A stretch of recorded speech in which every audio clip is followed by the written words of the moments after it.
Back to A2 sports ഡിസ്കഷനിലേക്ക് എല്ലാ football പ്രേമികളെയും സ്വാഗതം ചെയ്യുന്നു. നാപ്പോളിയുടെ ലെഫ്റ്റ് വിങ്ങറായ കവറസ്കേലിയെ PSG സ്വന്തമാക്കി. 70 മില്യൻ്റെ പാക്കേജിലാണ് അവർ സ്വന്തമാക്കിയത്.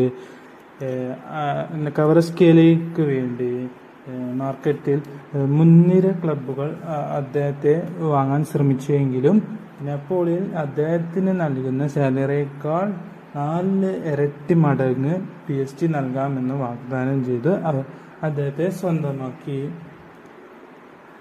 അദ്ദേഹത്തെ സംബന്ധിച്ചിടത്തോളം ഒരു നല്ല ഡീലായിട്ടാണ് എനിക്ക് തോന്നുന്നത്. PSG സംബന്ധിച്ചിടത്തോളം അവർക്ക് UCL ടൈറ്റിൽ അടിക്കണമെങ്കിൽ ഒരു ക്രിയേറ്റീവ് മിഡ്ഫീൽഡറെ അത്യാവശ്യമാണ്.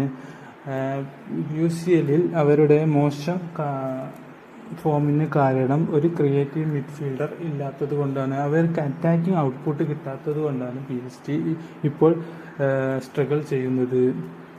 കവറസ്കേലിയ വന്നതിലൂടെ PSG കളിയിൽ ആകെ ഒരു മാറ്റം നമുക്ക് കാണാം. PSG സ്ട്രൈക്കറായ കോളോ മുവാനിയെ ജുവന്റസ് ലോൺ അടിസ്ഥാനത്തിൽ സ്വന്തമാക്കി. ജനുവരി ട്രാൻസ്ഫർ വിൻഡോ തുടങ്ങിയത് മുതലേ കോളോ മുവാനി ക്ലബ്ബ് ഇടുമെന്ന് അഭ്യൂഹങ്ങളുണ്ടായിരുന്നു. അതിപ്പോൾ ഫാബ്രിസോ റൊമാനോ കൺഫേം ചെയ്തു. ഒരു 6 മാസത്തെ ലോണിലാണ് അദ്ദേഹത്തെ ജുവന്റസ് വാങ്ങുന്നത്. No buy option, no obligation buy ഒന്നുമില്ല. 6 മാസത്തെ ലോൺ ഓപ്ഷൻ മാത്രമാണ്. ഇത്രയും പറഞ്ഞുകൊണ്ട് ഞാൻ നിർത്തുന്നു. നമസ്കാരം. വേറൊരു വീഡിയോയുമായി നമുക്ക് കാണാം.